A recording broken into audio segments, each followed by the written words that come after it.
Hello class. Today we are going to discuss our chapter number 8, how to organism reproduce. So this is your biology chapter. In this chapter we will discuss about the reproduction and then how plants reproduce, how animals reproduce, how human beings reproduce. Okay, so one by one we will complete this chapter in 2 or 3 parts. Okay, so let's start. First of all, you have to know that what is reproduction. Okay so आपने जैसे पहले classes में पढ़ रखा है कि भाई कोई भी आपके पास ऑर्गेनिजम्स है, कोई भी लिविंग ऑर्गेनिज्म है, वो क्या करता है कि अपने जैसे एक यंग वंस को प्रोड्यूस करता है। ये आपको पता है।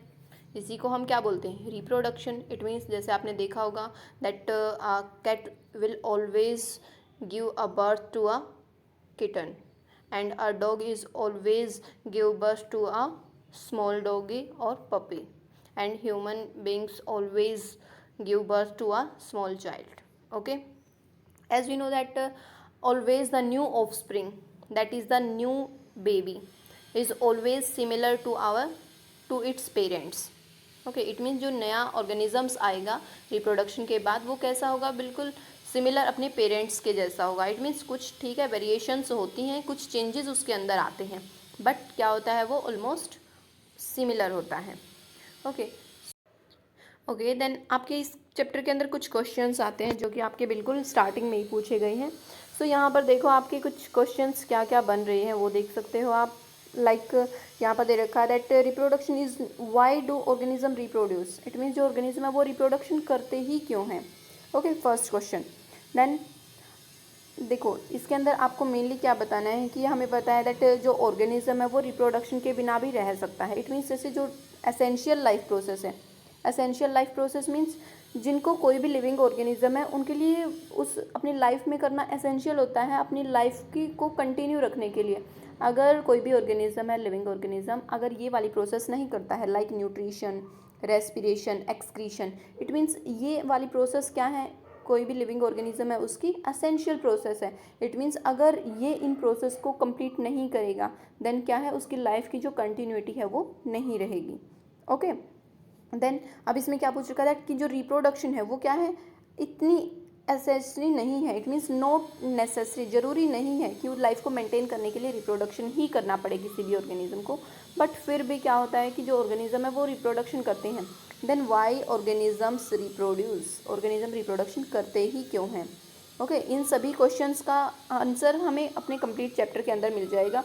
सो यहाँ पर अब एक और क्वेश्चन आता है, यहाँ पर एक क्वेश्चन और अराइज होता है आपका दैट आपको पता है कि जो जैसे आपने कैट देखी है, सो कैट के 3 या 4 किटन्स होते हैं।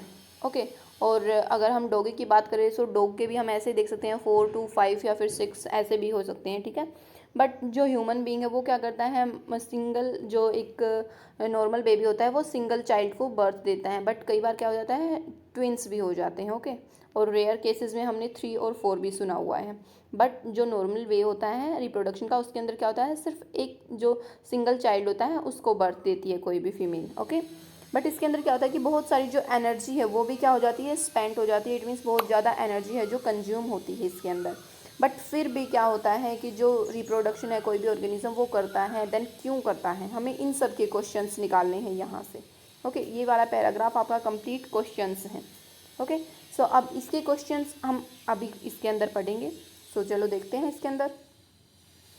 Okay so first of all आपका क्वेश्चन है क्या, दैट जो ऑर्गेनिज्म है वो रिप्रोडक्शन करते क्यों हैं। सो कोई भी लिविंग ऑर्गेनिज्म है वो अपनी लाइफ की कंटिन्यूटी के लिए, इट मीन्स अपनी स्पेसेस है जो उसकी कंटिन्यूटी के लिए। अब ये तो है नहीं कि कोई भी एक लिविंग ऑर्गेनिज्म है वो ऐसे ही मतलब बहुत ज़्यादा लंबे टाइम तक क्या है वो ऐसे ही रहेगा और उसकी जो लाइफ है वो कंटिन्यू रहेगी। एक सर्टेन टाइम है, उस एक पर्टिकुलर टाइम तक क्या है उस ऑर्गेनिज्म की डेथ हो जाएगी, ठीक है। अब डेथ के बाद क्या है उसको चाहिए ना कि भाई उसके इट मीन्स जो स्पीसीज है उसकी कंटिन्यूटी आगे रहे। जैसे आपने नॉर्मल सुना है कि वंश है जो आगे बढ़ता रहे, तो उसके लिए क्या होता है कि रिप्रोडक्शन करना मेन होता है, बिकॉज बेबी जो रिप्रोडक्शन है उसी से ऑफस्प्रिंग है वो प्रोड्यूस होंगे। अब अगर ऑफस्प्रिंग ही प्रोड्यूस नहीं है तो आगे स्पीसीज कंटिन्यू नहीं रहेगी।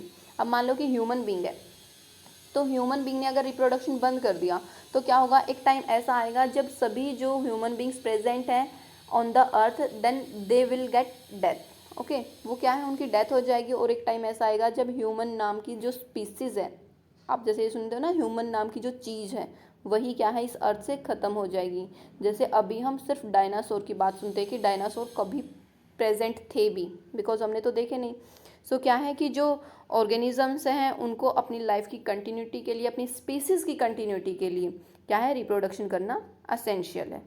ओके, सो दैट पता लग सके दैट ये वाली स्पीसीज़ है वो भी प्रेजेंट है।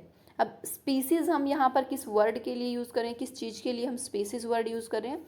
सो स्पीसीज़ क्या होती है, आपकी एक मेंबर्स की ग्रुपिज़म होती हैं जो कि क्या होते हैं, सेम एरिया के अंदर रहते हैं। आप ये मान सकते हो कि जो similar organisms, okay, like human beings हैं। अब ह्यूमन बींग्स है, चाहे वो किसी भी एरिया के अंदर रहता हो, बट क्या है, उनकी जो स्पीसीज़ है वो क्या है, सेम है। इट मीन्स उनका जो ओरिजिन है वो क्या है, सेम है। ठीक है, सो इसके लिए हम क्या वर्ड यूज़ कर रहे हैं, स्पीसीज़। ओके, लाइक फिर आप ये मान सकते हो कि जो डॉगीज़ हैं, डॉगीज़ की जो स्पीसीज़ है वो क्या है, डिफरेंट डिफरेंट होती हैं। ओके, ठीक है ना। या फिर आप ये मान सकते हो जो कैट हैं उनकी भी अलग अलग होती हैं। ओके, सो आप अभी इस लेवल तक आप सिर्फ यही समझो कि एक ग्रुप होता है ऑर्गेनिजम्स का जो कि सिमिलर होता है, उनको हम क्या बोलते हैं, स्पीसीज। ओके, देन आपका एक देखो ये वाला चैप्टर आपका स्टार्ट करते हैं। अब जो मेन आपका चैप्टर है भाई रिप्रोडक्शन, उसके लिए तो अभी आपको कुछ और टर्म्स हैं, कुछ लाइंस हैं जो कि आपको पढ़नी बहुत ज़रूरी हैं, जिसकी हेल्प से आपको पता लगेगा कि जो रिप्रोडक्शन के अंदर आपकी ये टर्म्स हैं जो बार बार यूज़ होंगी, इसलिए आप इन टर्म्स को पहले ही जान लो। ओके, सो इसके अंदर देखो आपका एक टॉपिक है, do organism create exact copy of themselves. It means जो ऑर्गेनिज्म है जब वो रिप्रोडक्शन करते हैं देन वो न्यू ऑफस्प्रिंग की प्रोडक्शन करते हैं। ये हमें पता लग गया कि पेरेंट्स से जो चिल्ड्रंस हैं उनकी प्रोडक्शन होती है, बट क्या वो जो बेबी होते हैं क्या वो एग्जैक्ट कॉपी होते हैं, नो। वाई, बिकॉज अभी मैंने बताया ना कि कुछ सिर्फ सिमिलैरिटीज़ होती हैं लेकिन कुछ ना कुछ वेरिएशंस भी होती हैं, कुछ चेंजेस भी होते हैं। जैसा कि हम अपने अंदर ही देख सकते हैं, हम अपने मम्मी पापा की एग्जैक्ट कॉपी नहीं होते, हमारे अंदर कुछ कैरेक्टर ऐसे होते हैं जो कि सिमिलर होते हैं उनसे, ठीक है ना, और कुछ कैरेक्टर ऐसे होते हैं जो कि डिफरेंट होते हैं। उन जो डिफरेंट कैरेक्टर्स हैं उन्हीं को हम यहाँ पर क्या बोल रहे हैं, वेरिएशंस। ठीक है, उन्हीं को हम क्या बोल रहे हैं यहाँ पर, वेरिएशंस। अब देखो इस चैप्टर के अंदर और क्या बता रखा आपका, दैट आपने देखो जैसे 9th क्लास में पढ़ा था ना कि भाई जो ऑर्गेनिजम्स होते हैं, उनके अंदर क्या होती हैं आपकी, जैसे सेल का डायग्राम आपने पढ़ रखा होगा। सो सेल के डायग्राम में आपने क्या पढ़ा था, दैट न्यूक्लियस इज प्रेजेंट, और उस न्यूक्लियस के अंदर आपके क्या प्रेजेंट होते हैं, क्रोमोसोम्स भी प्रेजेंट होते हैं। ठीक है ना, क्रोमोसोम्स के अंदर फिर आपके क्या प्रेजेंट होते हैं, DNA।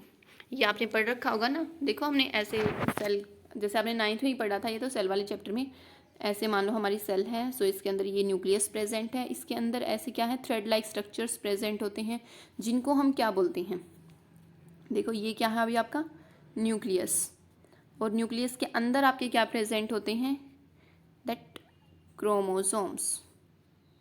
ओके, ठीक है ना, और इनके अंदर आपके क्या प्रेजेंट होते हैं, DNA। ठीक है ना, DNA प्रेजेंट होते हैं। सो ये DNA जो मेन क्या काम करते हैं, DNA की फुल फॉर्म क्या है आपकी यहाँ पर क्या मतलब हर एक जगह पर होती है, बट DNA की फुल फॉर्म आप अच्छे से लर्न कर लेना, डीऑक्सी राइबो न्यूक्लिक एसिड। ठीक है ना, deoxy ribo nucleic acid. So mainly क्या होता है कि कोई भी ऑर्गेनिज्म जब रिप्रोडक्शन करता है देन जब वो मतलब अपने ऑफस्प्रिंग के लिए, ऑफस्प्रिंग हम यहाँ पर किसके लिए यूज़ कर रहे हैं बेटा, जो न्यू बेबी होता है, न्यू चाइल्ड होता है, उसके लिए हम यहाँ पर एक वर्ड यूज़ करते हैं, आपको बहुत जगह पर मिलेगा, ऑफस्प्रिंग। ठीक है ना, सो कंफ्यूज मत होना कि ये ऑफस्प्रिंग क्या है। ऑफस्प्रिंग हम किसके लिए यूज़ करें, जो नेक्स्ट जनरेशन है, जैसे जो न्यू बेबी है उनके लिए। ओके, सो इसमें क्या बता रखा है कि जो ऑर्गेनिज्म है जैसे ही रिप्रोडक्शन करता है, जो न्यू ऑफस्प्रिंग प्रोड्यूस करता है, उनके अंदर क्या है, DNA की एक कॉपी जाती है। ये आपको पता है। देखो पहले आप इसको ये समझ लो कि कोई भी मान लो पेरेंट है, ओके, यहाँ से आप इसको ऐसे समझो, पेरेंट्स ने क्या है, ऑफस्प्रिंग को प्रोड्यूस किया, ओके, रिप्रोडक्शन के थ्रू ऑफस्प्रिंग को प्रोड्यूस किया। अब पेरेंट्स के अंदर जो डीएनए प्रेजेंट होता है, उस पेरेंट्स के अंदर क्या प्रेजेंट होता है, डीएनए। अब ये क्या है कि डीएनए ही क्या होती है, एक हमारी हेरिडिटी की यूनिट होती है। इट मीन्स डीएनए ही एक क्या काम करता है, जो कि कैरेक्टर्स हैं हमारे पेरेंट्स के, जो कैरेक्टर्स हैं हमारे पेरेंट्स को से उनको ट्रांसफ़र करता है ऑफस्प्रिंग तक। ठीक है ना, सिर्फ डीएनए के थ्रू ही क्या हो सकता है, जो कैरेक्टर्स हैं वो पेरेंट्स से ऑफस्प्रिंग तक ट्रांसफ़र होते हैं आपके। ठीक है, सो मेन यहाँ पर मतलब एक व्हीकल का काम जो कि कैरेक्टर्स को लेके जाएगा पेरेंट्स से लेकर ऑफस्प्रिंग तक, या फिर हम यहाँ पर ये बोल सकते हैं एक जनरेशन से दूसरी जनरेशन तक। ठीक है ना, कैरेक्टर्स कौन लेके जाएगा, डीएनए। ओके, अब ये डीएनए ही क्या है, आपका मेन यूनिट है। ठीक है, किस चीज़ की है मेन यूनिट, इनहेरिटेंस की। देखो यहाँ पर ये एक वर्ड लिख रखा है, देखो ये वाला इनहेरिटेंस। इनहेरिटेंस का मीनिंग भी यही होता है बेटा, जो कि इन्फॉर्मेशन को कैरी करता है। It means inheritance means transfer from one generation to next generation. Okay, यहाँ पर आपकी कुछ टर्म्स आएंगे, इसलिए आपको ये टर्म्स क्लियर करनी बहुत ज़रूरी हैं, क्योंकि ये फिर बार बार आएंगे, सो आप कंफ्यूज हो जाओगे। इनहेरिटेंस मीन्स जो कैरेक्टर्स हैं आपके वो क्या हो रहे हैं, ट्रांसफ़र हो रहे हैं from one generation to next generation. Okay, और इसके लिए कौन रिस्पॉन्सिबल है, आपका जो डीएनए। अब ये तो है नहीं कि भाई डीएनए कैरेक्टर्स को लेके जाएगा यहाँ तक और अब डीएनए इसके अंदर आ गया, सो डीएनए यहाँ पर ख़त्म हो गया। ऐसा नहीं होता है। जो डीएनए है वो क्या करता है, अपनी कॉपी बना लेता है खुद की। देखो अभी बताती हूँ कैसे बनाता है कॉपी। देखो जैसे ये यहाँ पर डीएनए है, ठीक है, ये क्या बना लेता है, अपनी कॉपी बना लेता है। एक प्रोसेस होती है, कौन सी, रेप्लिकेशन। आपको यहाँ पर सिर्फ नाम याद रखना और इस प्रोसेस के बारे में इतना ही जानना है। ठीक है, दैट जो डीएनए है वो रेप्लिकेशन नाम की एक प्रोसेस होती है, उसकी हेल्प से क्या बना लेता है, एक और कॉपी बना लेता है।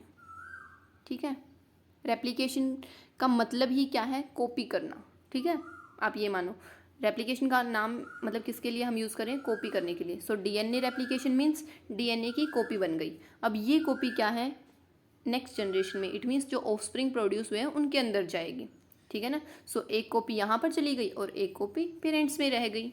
ठीक है ना, सो इस तरीके से जो डीएनए है वो ट्रांसफ़र होता है। तभी आपने जैसे सीआईडी वगैरह में या फिर सावधान इंडिया आप देखते ही हो, जैसे उनके अंदर आपने देखा होगा ना कि बहुत बार क्या करते हैं, डीएनए टेस्ट करते हैं पेरेंट्स के लिए, दैट जो चाइल्ड है वो किसका है। ठीक है ना, सो इस तरीके से डीएनए टेस्ट बोलते हैं, सो दैट मैच हो उसके, बिकॉज ये एग्जैक्ट कॉपी ही होती है। मीन्स अगर फादर और मदर सेम है और जो एक चाइल्ड है वो उन्हीं का है, देन उस चिल्ड्रन का जो उस चाइल्ड का जो डीएनए है वो पेरेंट्स से एग्जैक्ट मैच करेगा। ओके, ठीक है ना, सो यहाँ पर आपको ये टर्म्स याद करनी है। अब यहाँ पर आपको याद करनी है डीएनए की फुल फॉर्म भी। डीएनए की फुल फॉर्म क्या होती है, डीएनए की फुल फॉर्म क्या होती है, डीऑक्सी राइबो न्यूक्लिक एसिड। ठीक है ना, अब देखो यहाँ पर आपकी एक वर्ड आया हुआ है, ब्लूप्रिंट बॉडी ऑफ डिज़ाइन, दिख रहा है, ये वाली लाइन है जो आपकी blueprint of design. Blueprint of design का मीनिंग यही है कि जो रिप्रोडक्शन के ड्यूरिंग क्या होता है, जो डीएनए है उनकी कॉपीज़ होती हैं, उनका रेप्लिकेशन होता है और वो एक जनरेशन से आपकी दूसरी जनरेशन में चली जाएगी। ठीक है ना, देन अभी हमने यहाँ पर पढ़ लिया दैट कि जो डीएनए है उनकी क्या हो जाती हैं, कॉपी हो जाती हैं। बट आपने यहाँ पर ये भी देखा होगा, जैसे नॉर्मल वे में हम क्या देखते हैं कि जो डीएनए वो एग्जैक्ट मैच नहीं करता है। इट मीन्स सिमिलरिटी शो होती हैं। जैसे चलो यहाँ पर एक एग्जांपल लेके समझ लो। ठीक है, देखो चलो जैसे ये पेरेंट्स हैं, ठीक है, ठीक है, और यहाँ पर ये एक बेबी है एंड ये वाला यहाँ पर सेकंड बेबी है। ओके, अब देखो यहाँ पर क्या है, इन दोनों बेबी का मैच करवाना है, डीएनए टेस्ट करवाना है इन पेरेंट्स के साथ। ठीक है, इन पेरेंट्स के साथ करवाएंगे तो हमें कैसे पता लगेगा दैट हमने मान लो डीएनए टेस्ट करवाया, सो इस वाले पेरेंट्स का क्या है, मान लो 90% है जो मैच हो गया और इस बेबी का बिल्कुल 1% भी क्या है, मैच नहीं हुआ। ठीक है ना, सो यहाँ पर हम क्या देखते हैं कि जो देखो अभी इसका 90% मैच हो गया, इट मीन्स ये बेबी क्या है, इसी पेरेंट्स का है। ठीक है, इस बेबी के पेरेंट्स यही हैं। ठीक है, सो इसका रोल ही ख़त्म हो गया है।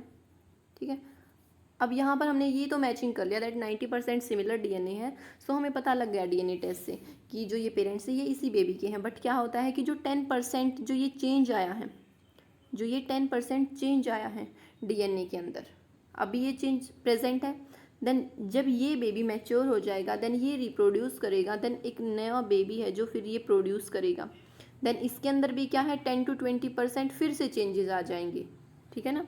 इट मीन्स यहाँ से हम क्या कंक्लूजन निकालते हैं कि जो डीएनए वो एग्जैक्ट कॉपी नहीं होती हमारे पेरेंट्स की हमारे पास, ठीक है ना, कुछ उसके अंदर चेंजेस आते हैं। क्या आते हैं उनके अंदर, कुछ ना कुछ चेंजेस आते हैं। उन चेंजेस को ही हम क्या बोल रहे हैं, वेरिएशंस। क्या बोल रहे हैं उन चेंजेस को ही हम, वेरिएशंस, ठीक है ना, क्या बोल रहे हैं, वेरिएशंस।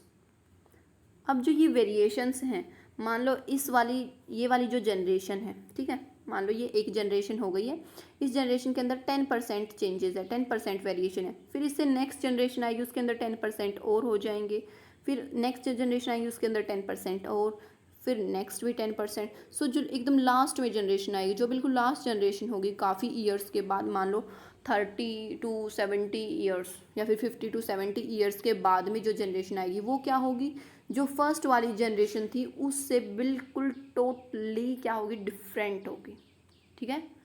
जो लास्ट वाली जनरेशन होगी वो फर्स्ट वाले के बिल्कुल क्या होगी, टोटली डिफरेंट होगी, ठीक है ना, और एक नई जो स्पीसीज है उसकी फॉर्मेशन कर लेंगे। ओके, आए बात समझ में कैसे कर रहे हैं कि जो जैसे जैसे जनरेशन आगे बढ़ती जा रही हैं तो डीएनए के अंदर जो वेरिएशंस है, जो चेंजेस है वो आ रहे हैं, और लास्ट में जाकर एक पर्टिकुलर टाइम के बाद after many years, after 50 to 70 years, the DNA will not matches at 1%। जो डीएनए वो 1% भी मैच नहीं होगा, इट मीन्स जो स्पीसीज है वो नई बन जाएगी। ओके, सो इस जो ये प्रोसेस हो रही है, जो ये इतने सारे चेंजेस हुए हैं, ठीक है ना, जो ये नई स्पीसीज बन गई है। अब मान लो ये एक जनरेशन थी, जनरेशन 1 मान लो, ठीक है, और मान लो 100 जनरेशन हो गई है, ठीक है, ये तो है नहीं 2-3 जनरेशन के बाद इतना चेंजेस आ जाएगा। जनरेशन 1 के अंदर जो स्पीसीज थी वो मान लो 1 स्पीसीज़ है, अब इस वाली जनरेशन की जो जितनी भी स्पीसीज़ होंगी वो क्या बिल्कुल भी सिमिलर नहीं होंगी, बिल्कुल 1% भी मैच नहीं होगा, इसलिए यहाँ पर स्पीसीज़ ही नहीं बन जाएगी, ठीक है ना, जिसका नाम हम क्या रख देते हैं, स्पीसीज़ नंबर 2। ओके, सो ये स्पीसीज़ 1 है, ये स्पीसीज़ 2 जो कि टोटली डिफरेंट है। अब जो स्पीसीज़ 1 से एक स्पीसीज़ 2 बनी है, इट मीन्स एक स्पीसीज़ से एक नई स्पीसीज़ की फॉर्मेशन हुई है, इस प्रोसेस को ही हम क्या बोल रहे हैं बेटा, इवोल्यूशन। ओके, क्या बोल रहे हैं इसको हम, इवोल्यूशन। जो ये चेंजेस हो रहे हैं इन्हीं को हम क्या बोल रहे हैं, इवोल्यूशन, ठीक है ना। सो इस तरीके से क्या हो रहे हैं आपकी, एक स्पीसीज से एक नई स्पीसीज की फॉर्मेशन हो रही है after many variations, after many changes. इस प्रोसेस को हम क्या बोल रहे हैं, इवोल्यूशन, ठीक है। ओके, देन नेक्स्ट देखो फिर आपका क्या आता है। ओके, अब देखो यहाँ पर आता है आपका next topic, the importance of variations. So अभी हमने पढ़ा कि वेरिएशंस होती क्या है, इट मीन्स जो कि आपके चेंजेस आ रहे हैं। Okay, one generation to next generation जो चेंजेस आ रहे हैं उनको हम क्या बोल रहे हैं, वेरिएशंस। सो अब देखते हैं हम इनकी इम्पोर्टेंस क्या है। ओके, सो यहाँ पर अब आप एक बात देखना कि मान लो कि एक जनरेशन है जैसे हम ही हैं। ओके, उसके अंदर आपके क्या है कि मेनली टू आप ये मान लो कि 40 मेंबर्स हैं एक स्पीसीज़ के अंदर, ठीक है, 40 मेंबर्स हैं। अब ये 40 मेंबर्स को यहाँ पर रहने लग गया, मतलब ये अलग अलग जैसे डिवीज़न हो गए हैं। मतलब देखो यहाँ पर आपको समझना क्या है एग्जैक्ट, देखो 40 मेंबर्स टोटल थे, ठीक है, अब 40 में से आप मान लो 10 ऑर्गेनिजम्स यहाँ पर रहने लग गए, 10 यहाँ पर, 10 यहाँ पर और 10 यहाँ पर, ठीक है।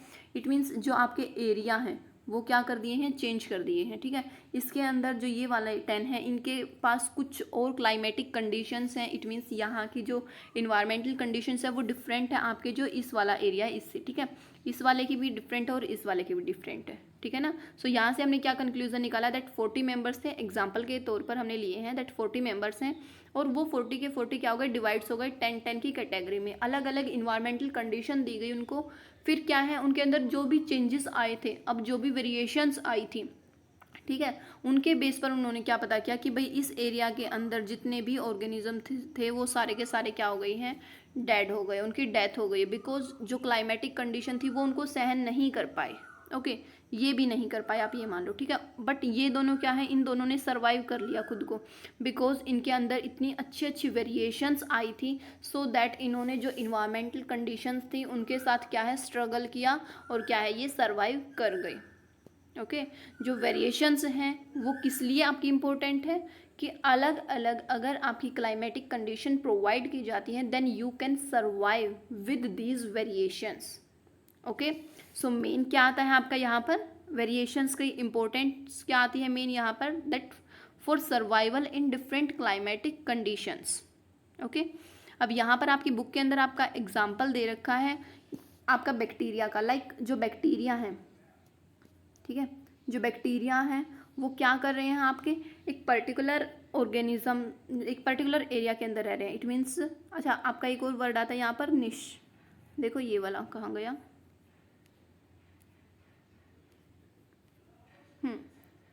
ये वाला वर्ड आता है आपका निश। निश क्या होता है आपका, एक कोई भी एक पर्टिकुलर एरिया जहाँ पर कोई भी जो ऑर्गेनिज्म है वो अभी क्या है, रह रहा है। ओके इट मीन्स उसका जो लिविंग एरिया है उसको ही हम क्या बोल रहे हैं, पर्टिकुलर निश। ओके अब यहाँ पर आपका मेन एग्जाम्पल है, वो क्या दे रखा है, देखो बैक्टीरिया का दे रखा है। फॉर एग्जाम्पल यहाँ पर क्या है, बहुत सारे बैक्टीरिया थे जो कि वाटर कैसा था, टेम्परेट, टेम्परेट मीन्स बिल्कुल नॉर्मल। ओके इट मीन्स ना ज़्यादा गर्म ना ज़्यादा ठंडा, बिल्कुल नॉर्मल टेम्परेट वाटर के अंदर रह रहे थे बैक्टीरिया। बट क्या कर दिया, इस वाटर को उबाल दिया, एकदम बॉईल कर दिया है। सो क्या है, ये बहुत ज़्यादा क्या हो गया है, हॉट हो गया है। अब हॉट होने के बाद क्या है, बहुत सारे तो बैक्टीरिया वो क्या है, उनकी डेथ हो गई है। बट उनमें से कुछ bacteria, only few bacteria are surviving. It means बहुत ही रेयर बैक्टीरियाज ऐसे थे जो कि क्या कर रहे थे, यहाँ पर सर्वाइव कर पा रहे थे। अब वो सर्वाइव क्यों कर पा रहे थे, बिकॉज उनके पास क्या थी, वेरिएशंस थी, उनकी बॉडी के अंदर क्या थी, वेरिएशंस थी, ठीक है ना। सो वेरिएशंस का जो मेन इंपॉर्टेंस है वो आपकी क्या हो गई, that they can survive in different climatic conditions, ठीक है। सो ये आज वाला टॉपिक हमारा यहीं पर ख़त्म होता है, और ये हो गया है आपका चैप्टर नंबर 8 का इंट्रोडक्शन। ओके सो आप इस वाले चैप्टर को अच्छे से पढ़ना और इसका इंट्रोडक्शन बहुत अच्छे से करना। अगर फिर भी कोई टर्म्स आपको समझ में नहीं आती है या फिर कोई वर्ड क्लियर नहीं होता है, then you can ask any time. Okay next part के अंदर हम रिप्रोडक्शन पढ़ेंगे। रिप्रोडक्शन के अंदर भी हम क्या करेंगे, उसकी कैटेगरीज पढ़ेंगे, like asexual reproduction, sexual reproduction, then उनको हम डिटेल के अंदर पढ़ेंगे, ठीक है। चलो thank you so much, have a nice day.